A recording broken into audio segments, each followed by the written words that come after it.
Boom. We're here. ¿Qué pasó, amigo? Yeah. ¿Qué pasó? What are you doing?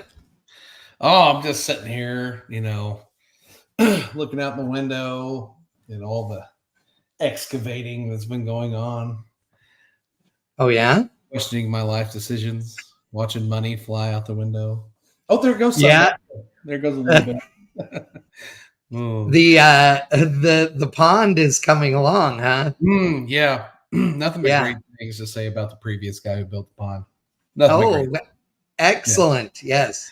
Mhm. So just so you guys know that are at home watching this, it's not that Ryan is a baller and has decided he's building a pond at his home. No, he bought a house with a beautiful pond behind it. It's so lovely. pretty. We can ride around it and the kids and I can fish in it and or option B, it could flood the house and do all kinds of other dumb stuff. It's fine. Yeah.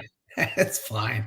It's fine. No, but I tell you, as painful as it's been, it's going to look great. It's going to be amazing. And if you're a fisherman, well, it's going to be perfect to fish at. I don't fish, so it's great. Yeah. But the next This is why we're friends. Love it.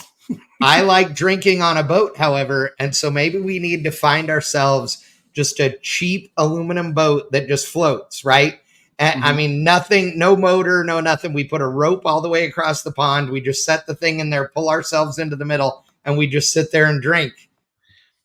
Listen, I have to dig it out a little bit bigger too. Well, why not, right? And right. But there is one area that my wife hated. It was an island on the backside. There was actually an island out there. Oh, and in it is like two giant tree stumps, and that was the main thing that she wanted to remove. She's like, we're going to do this. I want that out of there. And the excavator just can't quite reach it. So all of it looks great, but the one thing that she hates is still there in the middle. So I'm going to have to, I asked the excavator guy, I said, hey, what am I going to do to get that out of there to satisfy my wife? Because she wants to kill all of you right now, including me. Yeah. And she will bury us with that excavator. And he said, you ever mess with tannerite? And I was like, no, but I've always wanted to. So we're going to have. I know people who may or may not have allegedly known how to use it. How about a little blow up the island party at my house, huh? Yes. Huh?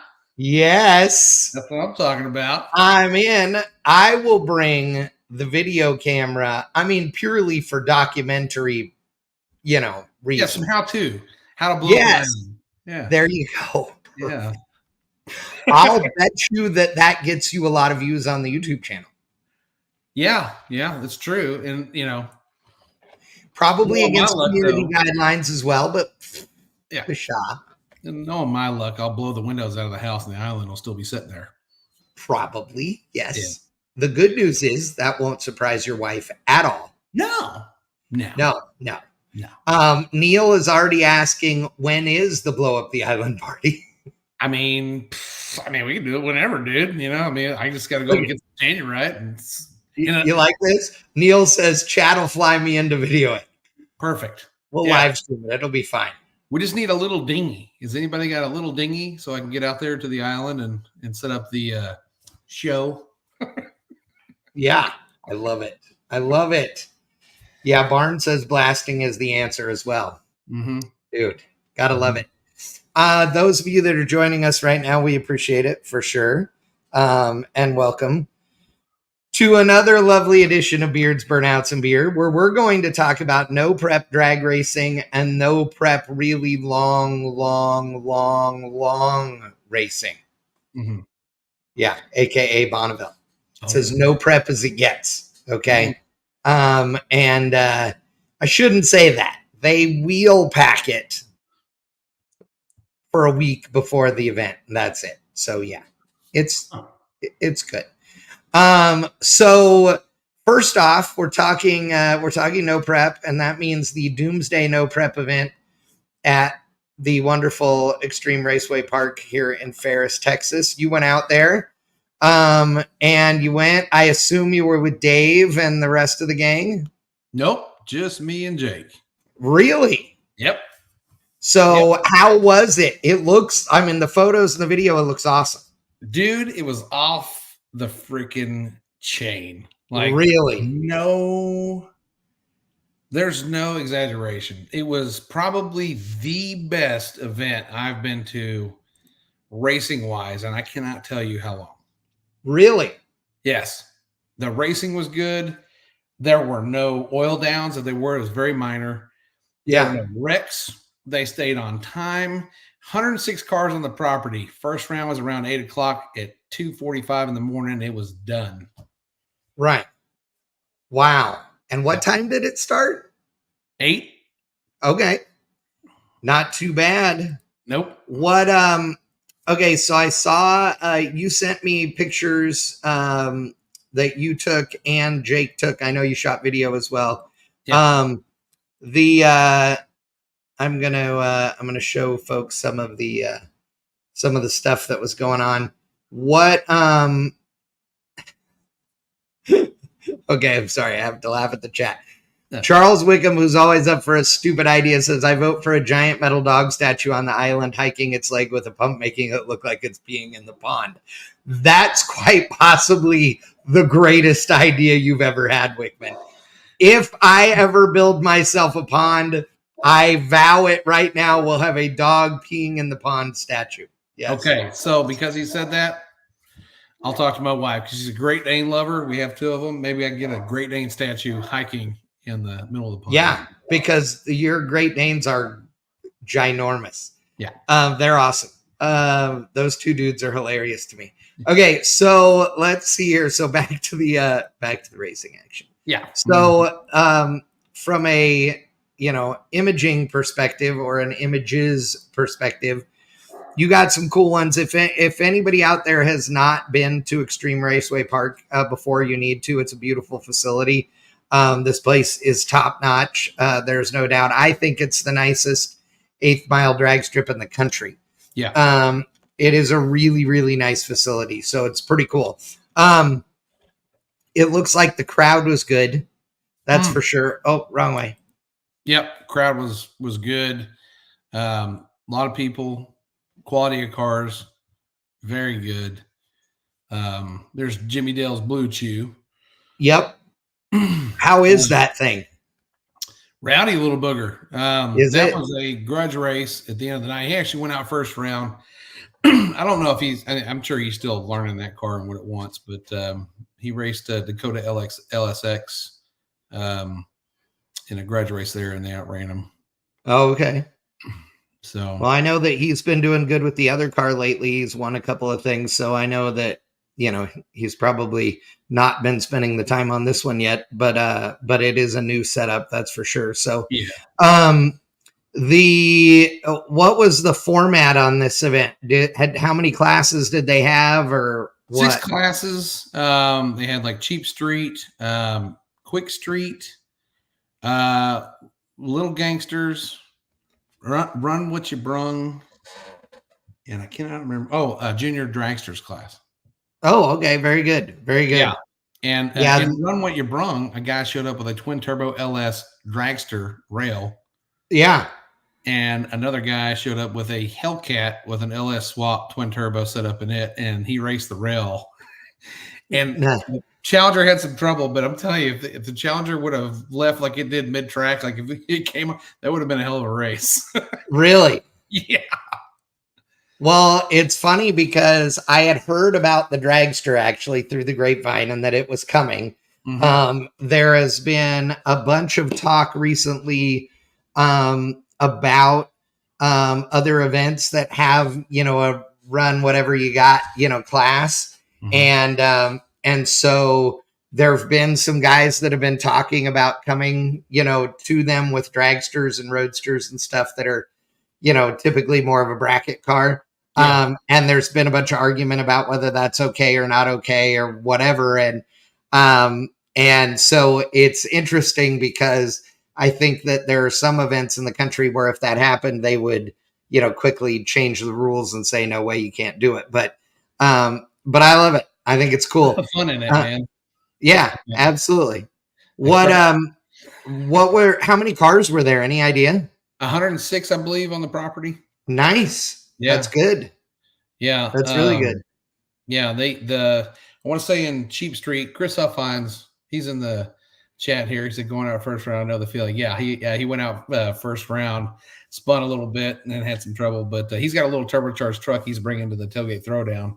Him and his buddy Bradley Stanton. And but I think if I'm not wrong, I'm pretty sure there was like 39 cars in Little Gangsters, or 38. Nice. Yeah, it's a 530 cap. Right. So this is a no time, no prep event, but the tower does know what people are running. It's just not on the scoreboards. So if somebody runs quicker than 530, then they're out. Correct. Is that the way? Right. Okay. Mm-hmm. Oh, small tire. They had a small tire class too. So they had the traditional small tire. Right. And then this class here, small tire, I think they had 15 in it, 14 or 15. This class, Quick Street and Cheap Street. I mean, I think Cheap Street had 38 cars in it. This class had 38 or 39. And then the other one had 28, 29 cars in it, something like that. And then they had 4 or 5 junior dragsters. One of them was a funny car body with nitrous on it. A junior dragster. A junior. Nice. Yeah. I approve of that. But a 13-year-old girl, I believe she is. She ended up taking it home and winning the money. That was pretty awesome. That's awesome. I love it. I love it. What was your favorite car there? That car right there. Yeah. That's my buddy JoJo's car. Cutlass G body. Yep. JoJo's been in retirement for about a year. He's just been hanging around with everybody else racing. He kind of put that car on the back burner. It used to be a nitro setup. He went to turbos. He was on Rocky Mountain. Well, the year that we came, he was in Rocky Mountain, him and his dad, and they drove that car, I think 3 days. And then they had some carbon monoxide issues that were killing them in the car. So they had to just call it quits. But, yeah. But they, anyway, that car has been in retirement for about a year and it just came back out. And I want to say that Saturday night was the first time it had been out in a year, and he went all the way to the finals and won that damn thing. Wow. Yep. That's awesome. Yep. And I want to say that the one juniors. Oh, okay. Paul says the girl that won juniors actually rolled it over on the side in the semis, and they patched it back together for the finals and won. That's awesome. Dang, I didn't know that. I must have been back there helping Goldie. I was getting some 411 on how to keep all the stuff in the background going, and Goldie was crash coursing me there. Nice. Yeah. Yeah. Barrett hit me up like a week before the event and said, "You aren't going to happen to be home, are you?" And I said, "No." I said, "I have another event I'm going to in Pennsylvania." And I said, "Why, what do you got going on?" And he said, "Oh, our no prep event." I said, "Well, maybe if you gave me a little more heads up, then I would have just stayed home instead of traveling across the country." So yeah, it was pretty funny. I was laughing because I love working with those guys. Mostly because Michael's great. I mean, Barrett is, but yeah. Goldie and Michael are awesome. So, it makes it good. It makes it good. Okay. I got to tell you, like, you got some great photos and I love them. And there was a cool variety of cars and trucks there. But my favorite, is, hold on, wait, there you go. Yeah. That thing does it for me. And I'm normally not a patinaed wrap guy because I'm a real patina guy. And so that kind of annoys me usually, but this car is awesome. Yeah. That car was sweet. And he got outrun by a car that I didn't think would do it, but that car was quite a bit faster than it looked. So it was pretty interesting to see. There was a lot of good stuff out there. There was a couple of sweet Corvettes. There was a girl in a black Mustang, a twin turbo black Mustang. I'm horrible with names. I need to get better with names, but this one right there, yeah, she's young. I want to say she's like 20, maybe something like that. She was ripping that thing. Yeah, there was a lot of good stuff. And I mean, anytime Hollis and Barrett and Goldie put on an event, it's good. Right. But I was prepared to be up all night. And because me and Jake had made a pact that we were going to finish it. Whatever it is, we're going to finish it. Yeah. We finished it. I'll bet you he did not make it home before he was passed out, though, did he? 35 minutes, man. He hung in there, and we were just talking up a storm. We were having a good time. I look over, he's out. I was talking to myself. In his defense, it's what, an hour and a half drive home? Yeah, about an hour and 35 minutes. Yeah. Yeah. So, oh God, that's too good. That is too good. Wickman is asking if the Nova is pro-charged. It would not appear to be so to me, but it may be. I think it is. Is it? Okay. Well, they apparently missed the fact that if you're going to run a pro-charger, you must have a hole in the center to suck all the air in. Yeah, Hollis would probably know. I don't know. That thing might have been a nitrous car. I can't remember. Yeah, I don't know. I mean, it's cool. Yeah. But yeah. Loud. Yeah. Oh, if it was loud, then it's a pro-charge car. They're just ridiculous. Yeah. Barn, there were only 5 people streaming. There was plenty of room for another Chad. No, I wouldn't have been there to stream. I'd only been there to announce. That's for sure. So, yeah. I didn't even take any real video. I took some short videos to put out about it, but I didn't. Yeah, me and Jake kind of made a pact that we were just going to go there and watch, just because we haven't done that in a while. Just gone there and sat and watched, and but like we sat there for 30 minutes and we started taking pictures. Hollis says it is nitrous and it's for sale. Wow, the trailer matches that. By the way, if you haven't seen, really? Trailer, it's awesome. Yeah. Wickman says it looks like a loud car. I have to say, okay, so ladies and gentlemen, this is your opportunity to chime in. You got to let us know. Zoomies, yes or no? Zoomies, yes or no? Ryan, what's your opinion on zoomies on this car, for example? Absolutely. Hell yes. That's my favorite. Really?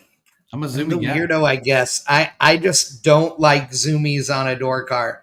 Zoomies belong on a funny car. Mm-hmm. They're obnoxiously loud and annoying. And it's just like, I mean, quite frankly, I'm so picky on exhaust stuff. I'll show you. So like this Mustang, I don't care if that Mustang ran the quarter mile in 2.2 seconds. It would still look like a giant flaming pile of shit to me. I hate it. Because 2 things. Put a hood on it. Oh, wait, we don't know how to cut a hole in it because we got 86 things sticking out of the hood. Oh, then don't put 86 things sticking out of the hood. And all the things that they've done to this car to make it have long travel and all that. If you watch it while it's backing up right here, you can see in this photo, it looks like this left front tire is towed in. It's a Mustang thing because there isn't a single smart human being on earth who's doing a long travel Mustang right now. So they all just don't understand steering. So their shit is all towed in and cattywampus and screwed up unless the thing's 8 feet in the air, which is just dumb. But this one also with the exhaust aiming up and out, I mean, all it does is shoves the nose of the car back into the ground when you're trying to get it high. It just doesn't make any sense. So all of the things I just can't stand. But yeah, so I'm super picky on exhaust. I actually don't like fender exits either. Yeah, I prefer exhaust that goes out under the car. And especially in a nitrous combo, it looks so much cooler with header flames underneath the car than sticking out of the bullhorns. I don't know. Just not a bullhorn. It's not a zoom. I prefer bullhorns over zoomies, but I just. Let's see. Yeah, look. Yeah. So Neil says, since I'm against zoomies, he's for zoomies. Yeah. Yeah, I see how it is. Yeah, Charles, shut your mouth. Nobody likes you. Yeah, see, my thing is with, like turbo cars, like I can't stand the way turbo cars sound. They drive me insane. Idling, they only sound good when they're wide open. That's it. If they're idling, they sound like a freaking 1978 Taylor SS boat with a 400 Buick or 455 Buick sitting in the water. Right. Hate it. I have to tell you, like, and this is, I'm old. I like a turbo car because I like the quietness of it. I do. I like that they're quiet, but that's only because I have to stand on the starting line with them and stuff so much, right? Yeah. So, but I do hate the fact that a turbo car sounds like a boat or like a car with like, you're like, oh, that's cute. That's like a camshaft, only smaller, you know? So, NA and Pro Charged and everything else, they do sound rowdier for sure, like by a lot. Yeah. So yeah, it's one of those things where, it depends on the mood I'm in, I guess is the way I'd put it. Right. Yeah. This thing is, what the heck's the name of this thing? Oh, that's the Kraken. The Kraken, yeah. So the Kraken won at LS Fest Texas, and put on a show. I believe, Leave It on the Foot Brake and a bunch of stuff. It was awesome. So yeah.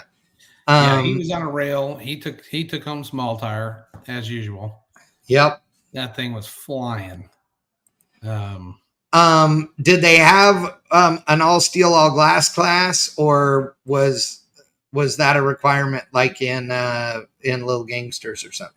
Yeah, I think it's a requirement. Little Gangsters and all the street classes. Okay. I'm not sure on small tire. Yep. I'm sure it's still roof and quarters and small tire, but I think that if I'm not mistaken, they can do glass noses and stuff like that. So right.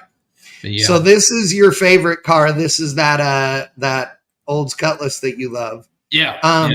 Now look at this car. This car is great, right? Because if you look at this car in the previous photo, there it is sitting there. It looks perfectly nice. I mean, if it were mine, I'd lower it just a tiny bit, but it's a lovely looking car, right?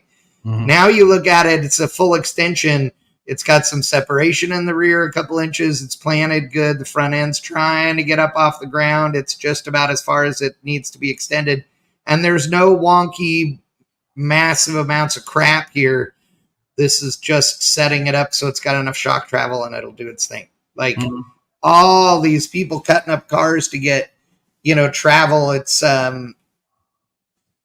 It's hilarious, honestly, because the reality is that on half of the cars, they can get the same amount of travel as far as up travel. Yeah. If they just did it right, and most people just aren't doing it right.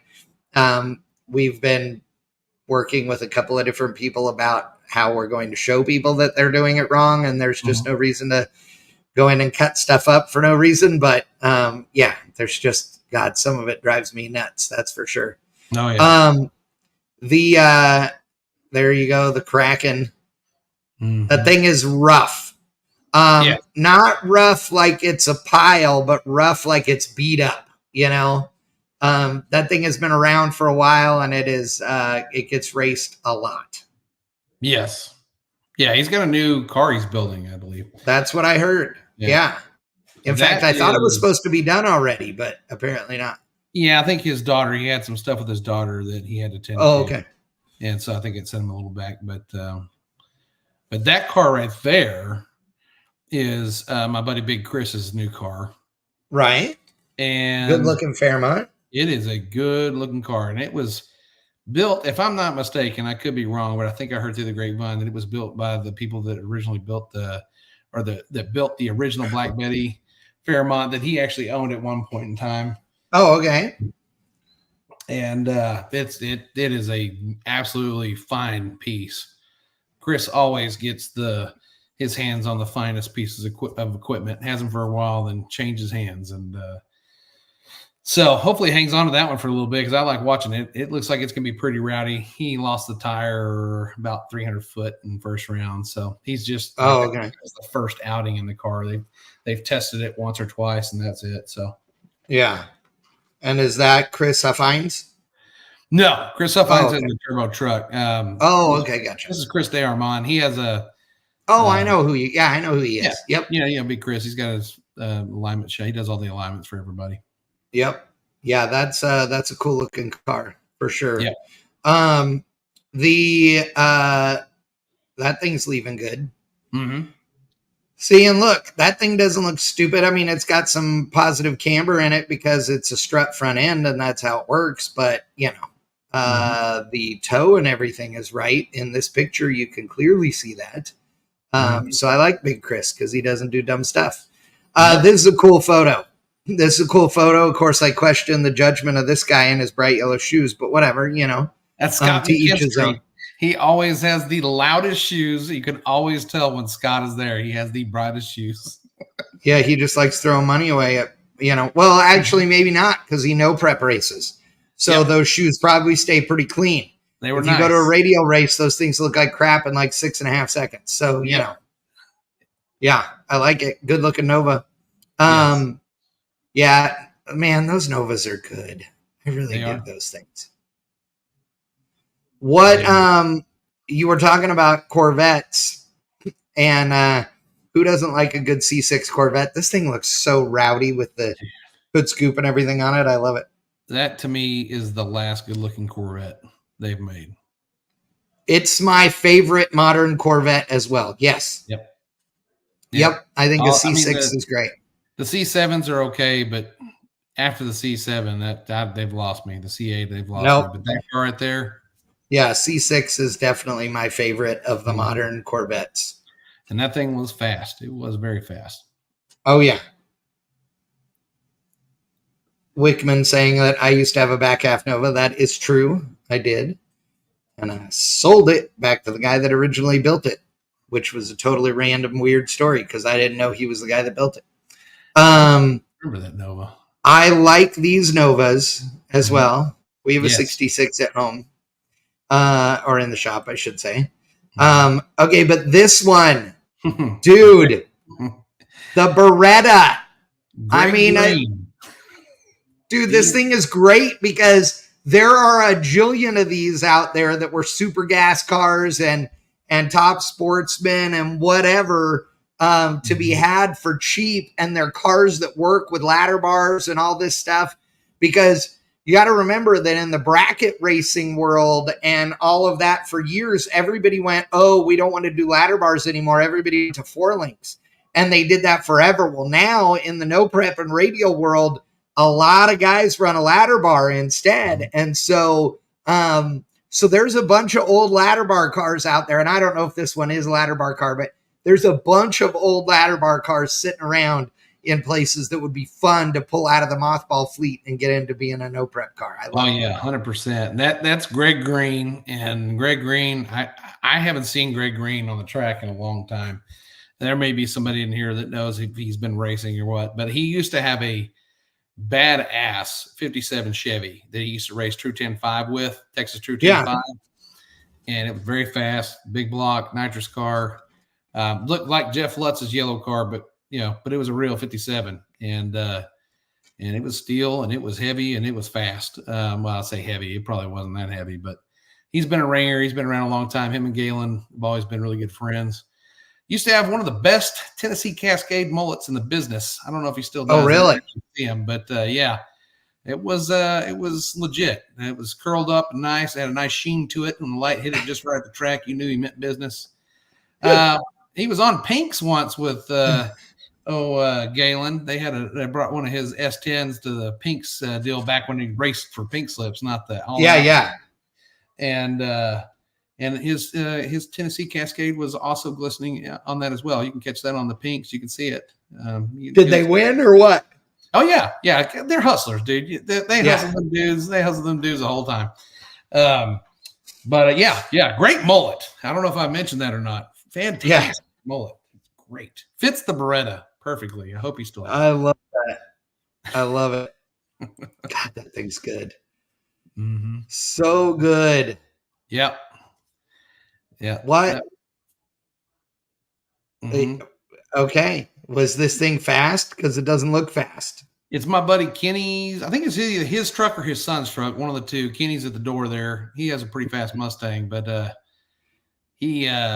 I don't know if it was Kenny's truck or his son's. They're both white, I believe. But anyway, the thing is pretty quick. And if I'm not mistaken, it's still NA or it might be on nitrous. It's one of the two, but it's a quick little booger. Huh. And this was one of Jake's pictures. I assume that there was a mad thrash going on because something was wrong.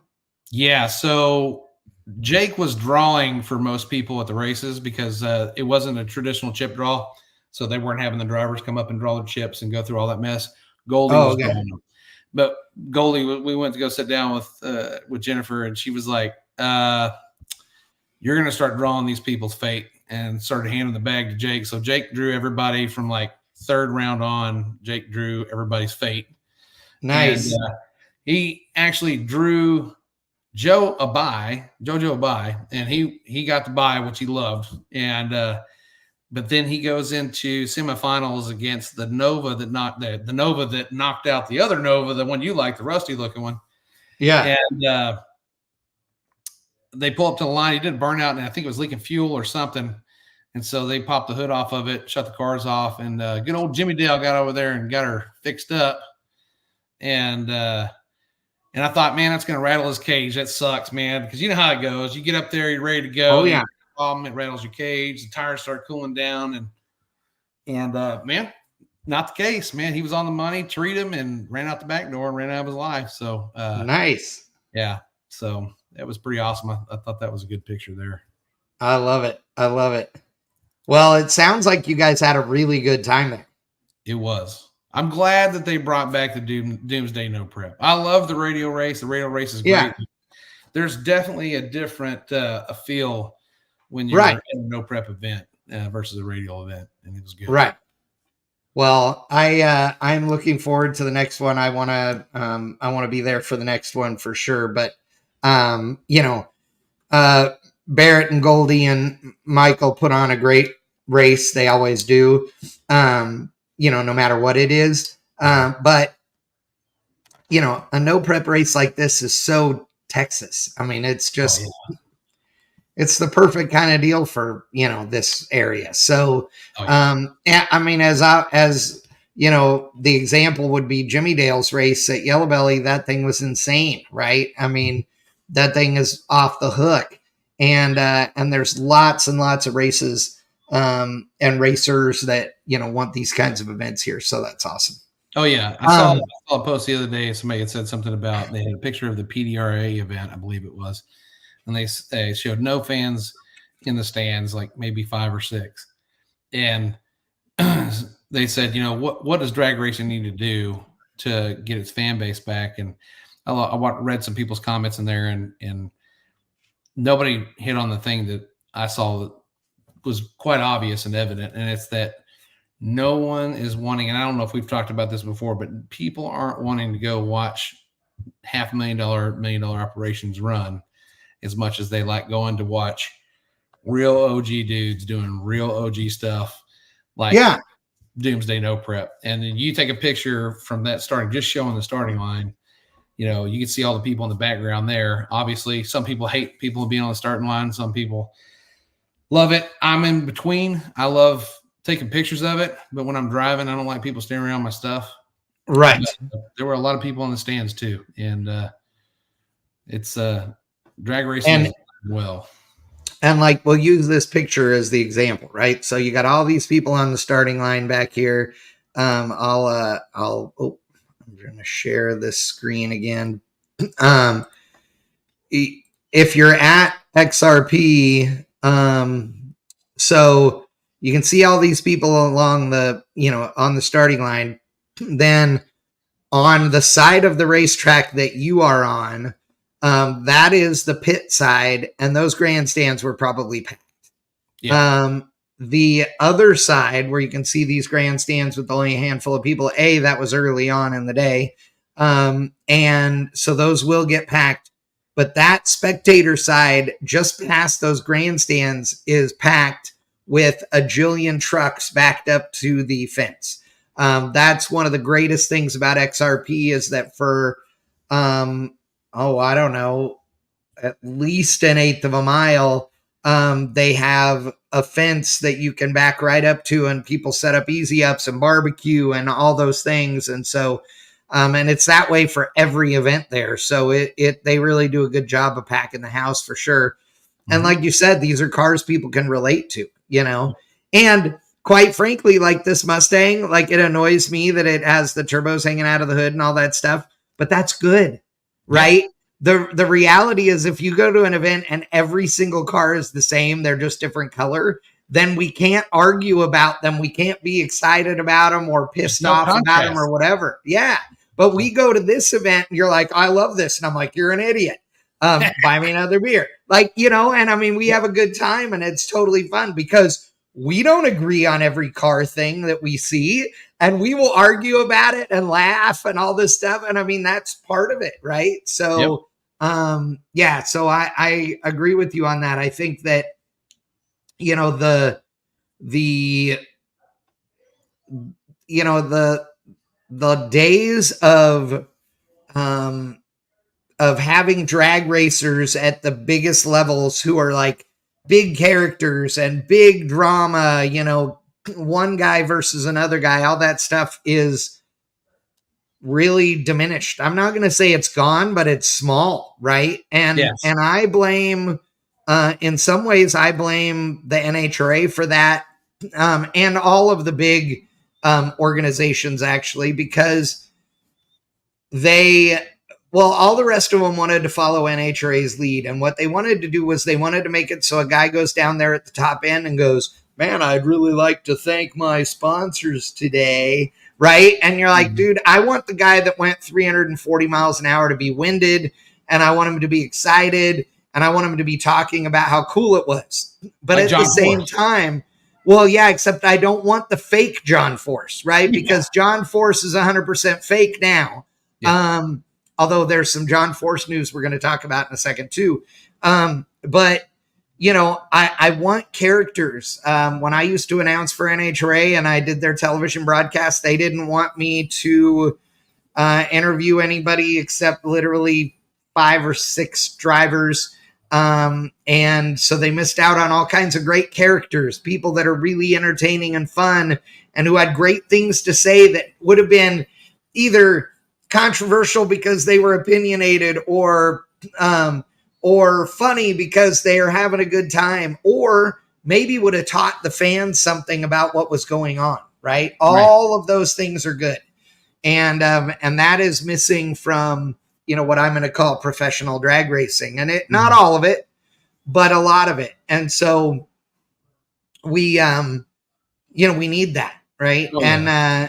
And I think that's why when you get guys that are out there racing for real and they get excited or they get mad or they get whatever, like that's just genuine and people like that. Well, that's the beauty of YouTube and social media. It's given so many people the platform to be able to step up and show people who they are and talk about the realities of it. And I'm 41 and it blows my mind when I hear people say, I don't watch YouTube. I'm like, what? That's all I watch. All I do is watch YouTube. Right. Because for the most part, you're going to get real with a lot of people.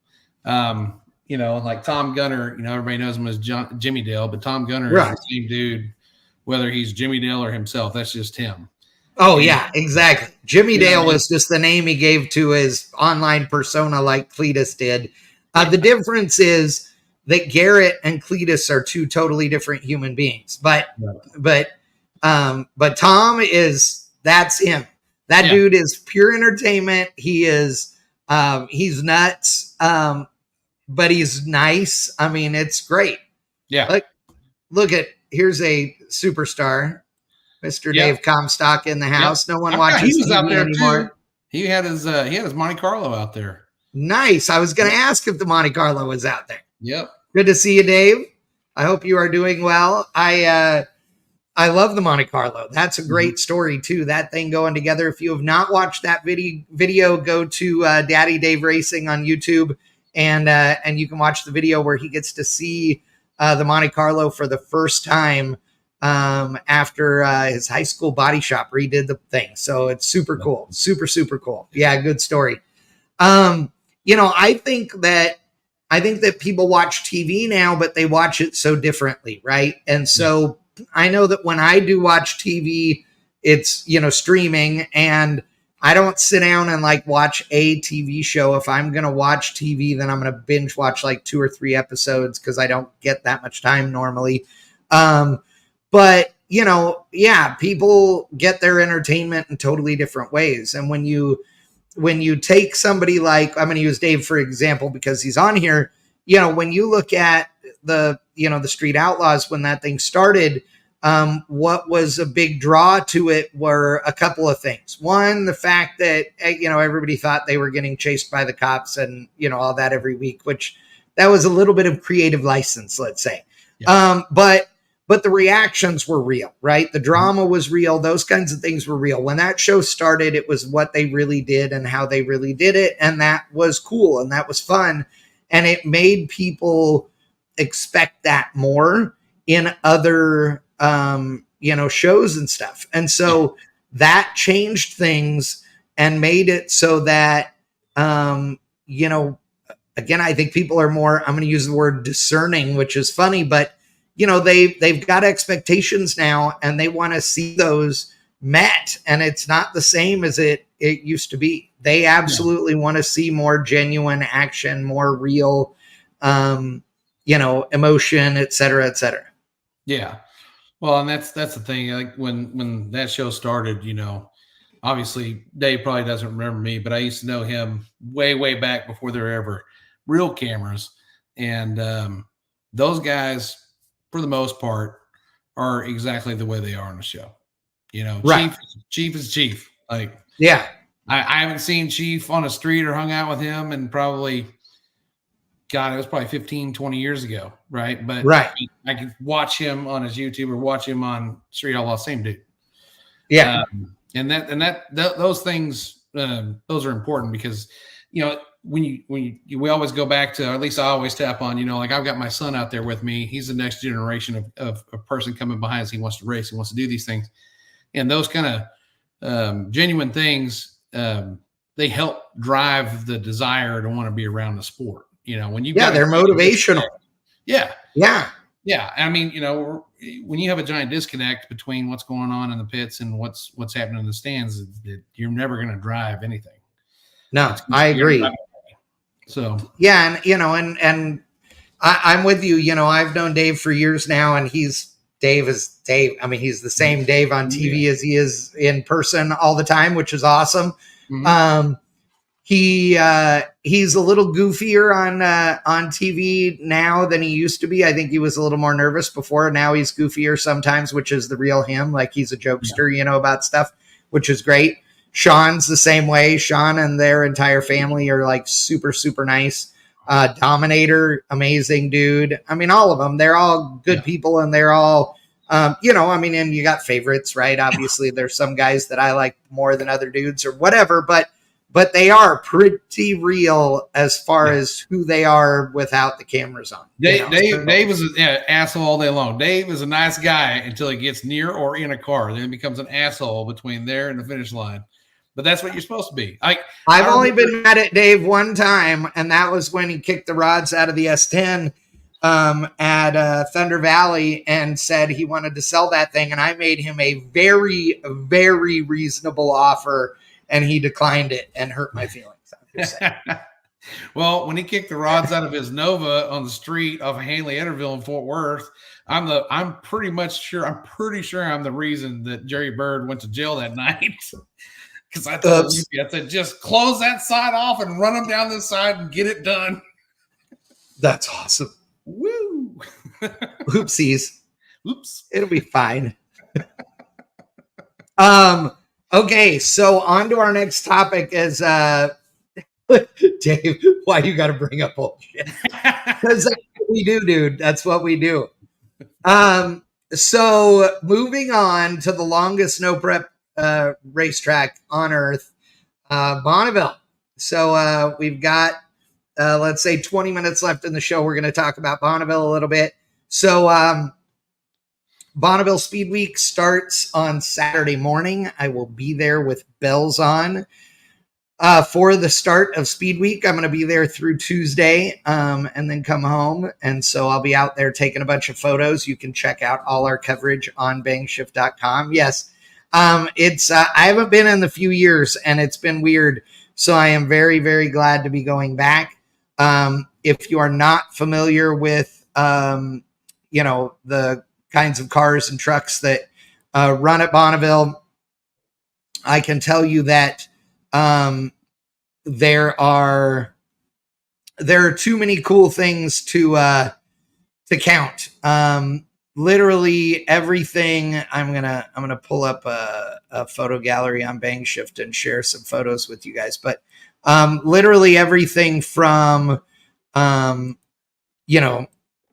stock bodied stuff to streamliners and everything in between. So let's see here. I'll show you. I'm going to go through just one small gallery that we had. I believe it was for last year's start.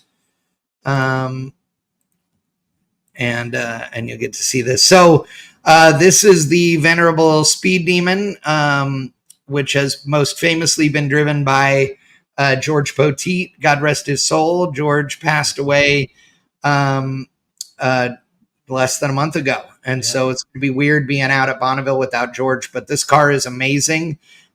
Super fun to watch. If you're wondering how fast it goes, well over 400 miles an hour. So it's a pretty neat deal for sure. As you can tell, there's a Ford truck pushing it right there. And that's because that's at the very beginning at the starting line, giving it its push. It's running, but they push it along and then click it into gear and drive it off the truck. So, and that's not just for streamliners. That's 99.9% of the vehicles that run out at Bonneville get pushed off the starting line. We have some candid shots because it was a pretty wet year at Bonneville. You can see all that water out there. That is no good. That is just no good. Now it did get better, so we'll have better pictures here as well. But to show you some of the variety that you're going to see out there, this is an actual race car that's racing at Bonneville, or did that year at least. It is, if you look up right here behind the roll cage above the number is the class designation, and this is an XF, which means that it is a vintage engine, in this case a flathead V8, as you can see here. And so they have classes for everything known to man. I mean, literally everything. So this is after rain, the first day of Bonneville. That's a streamliner with no body on it. It is not the Speed Demon, but it is a streamliner with no body on it. This is what I want to build, an S10 for a modified mini pickup, because that just looks awesome. I mean, seriously, come on. Oh yeah, that's slick. Right. We all need it. Yeah, I love that. So this is in this designation for the class. It's XF, so that means vintage, and it's a flathead V8. It is a, let's see, blown vintage fuel altered is what that class stand designation is for. So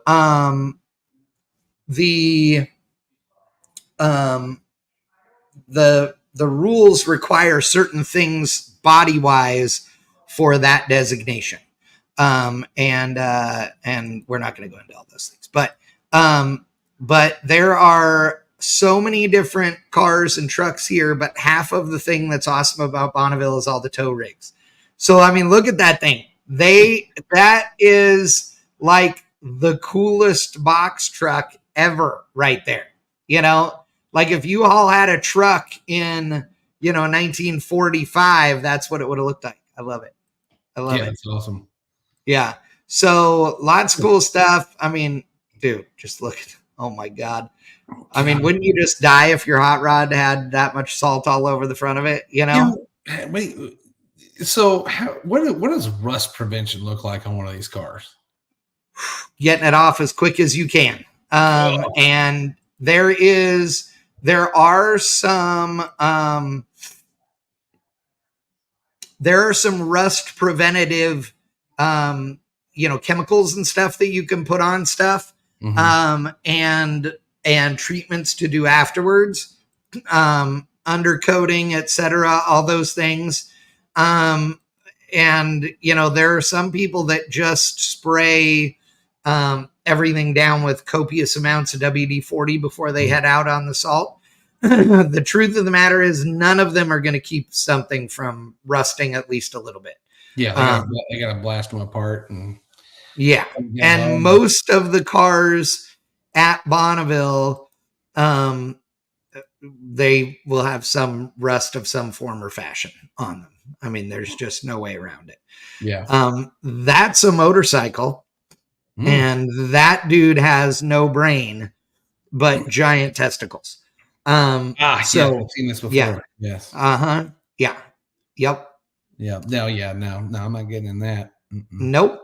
But is that, wait a minute, but does it have, is it a 2-wheeler or is it a 3-wheeler? It's a 3-wheeler, yes. Okay. So it's a Lakester, but it's still nope. And that's a big one, by the way. There's yeah, so there's another, I'm going to call it a bike. It's a streamliner called the Nebulous Theorem.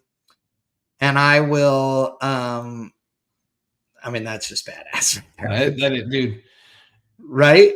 Is Burt Monroe's record, does he still hold the record? I don't think so. No, I doubt it. Yeah, his records were from so long ago, but yeah. So right here in this picture, the gentleman that's on the left standing here, that's Kenny Duttweiler, who has built every engine for every Speed Demon run ever. And Kenny Duttweiler is the famed, way back in the day, he was the famed guy for doing all of the crazy Buick Grand National stuff. But he has built a ton of engines for a ton of different things, and he is a hell of a nice man. So really good dude. Does he have a protege that works underneath him, teaching him the ropes? Because yes, there are several guys there. Okay. Yep. But not at the level that you would expect, I guess is the way I'd put it. There needs to be more, because a bunch of these guys are old and going away. I know. And unfortunately, isn't that cool? Dude, my uncle used to pick me up from school in one of those. In a Rampage? Yeah. It was banana color. Right? Isn't that cool? Yeah. Oh, yeah. Yep. Pretty neat little car. So, so there is a, let's see, Nebulous Theorem. So we did a, here we go. When you do the search for this, it comes up as a Bang Shift story is the very first episode. Because we've done a ton on this. So I need you to look at the fact that the top of this car is at this dude's knees height.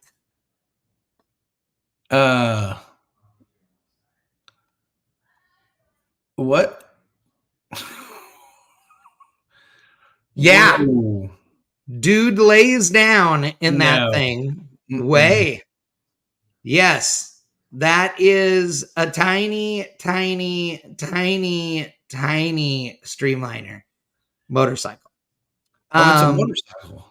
Oh, yeah. It is 650 cc's. So this is an older story. This is from 2016. Okay. The first time I saw this thing, because there have been several variations of it. The first time I saw it was like 06. This is 2016. Lone saw it for the first time.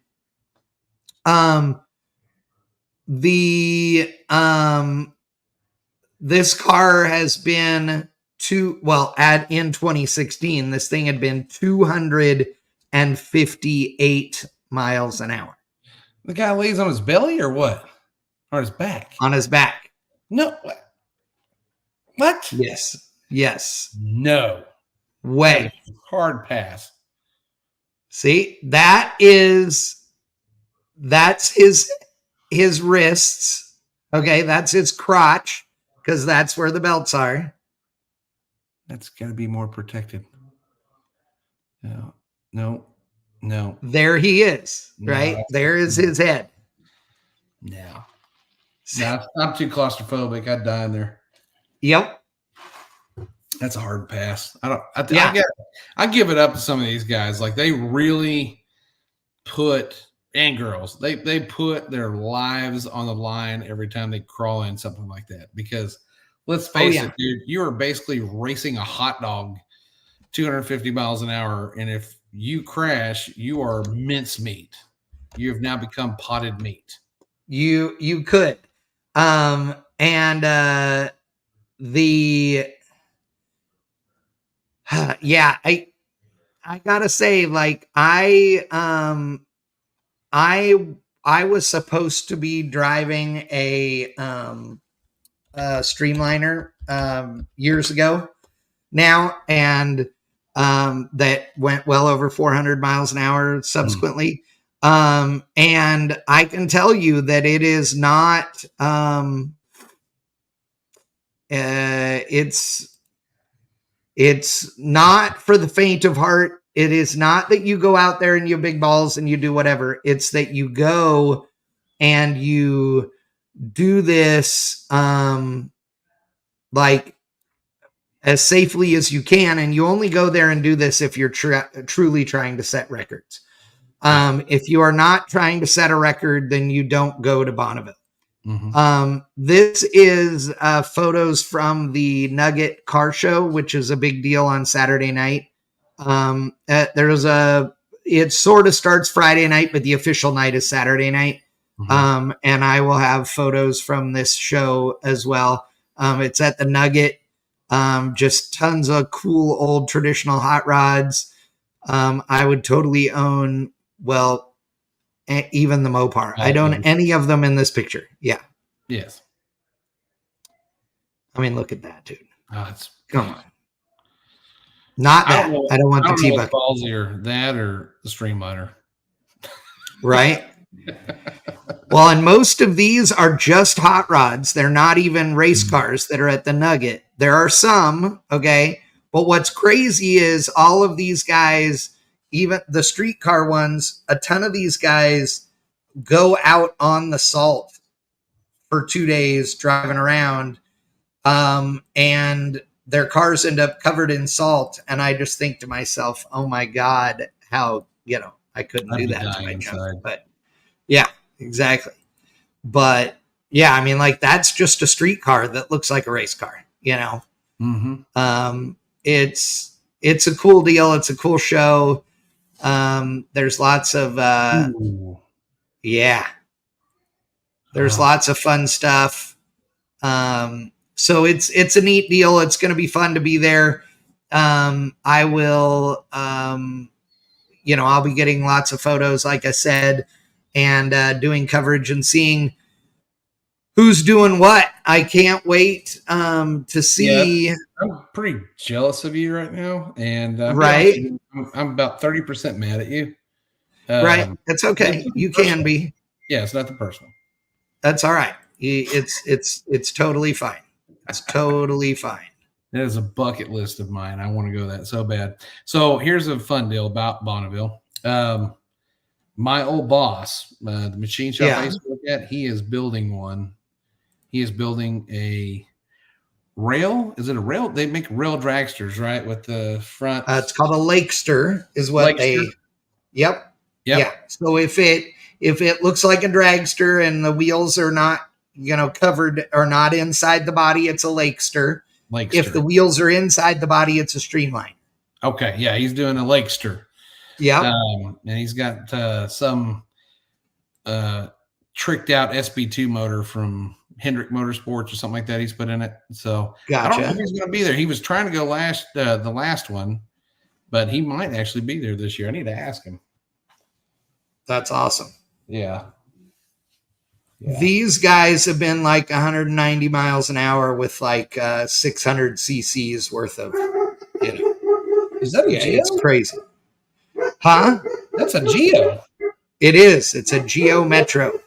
Oh my God. They have done Geos and CRXs and all kinds of little cars. Wow. Yeah. I mean, there you go. That's a production car. So you have to leave everything on the body has to be stone stock, except these roof rails. That's the only thing you can add for production.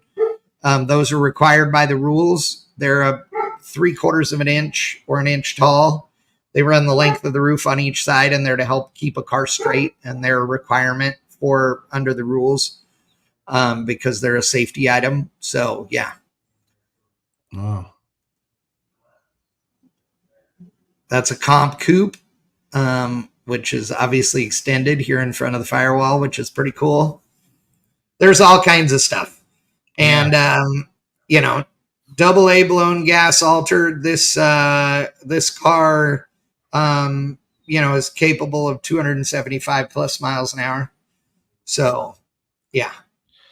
So I used to know a guy that I worked with years ago. He drove for a team, and they had a Magnum PI Ferrari. Right. It was red, and it had a 540 in it with twin 98s. Yeah. And I guess he was running that class with that white Firebird would run in. Yep. I remember him getting all bent out of shape because somebody had like an MG style car, but it had a stretched nose on it with a like a streamlined style nose on it, and they allowed him it in that class, and he was all bent out of shape. But they were trying to go 321 miles an hour, and I remember the in-car camera. He brought the footage when he got back, so they had to abort the run. But I remember seeing the in-car camera right over his shoulder, and he shifts into third gear, and the car's loose. I mean, it is loose as can be, and he is just accelerating. And you're seeing the markers go by, right? Oh, yeah. And they're kind of, and he had to get off the track. He had to abort the run. Yeah, he had to move over, and he moves over. You're like, oh my! Oh, yeah, dude, you are flying. He's like, yeah. 253. He had to abort the run. I'm like, God. Oh. Yep. I've been 238 out there, and I can tell you, you're like, oh, there's a marker. It's pretty awesome. Yeah, it is. Yep. I love it. These days I'll make it there, Chad. One of these days. Well, maybe next year. Maybe next year we'll make it a thing and we'll all go and have a good time. But I think we're going to call it for the night now. But dude, it was good talking to you tonight. Appreciate it. Everybody that tuned in. We do appreciate you guys being here.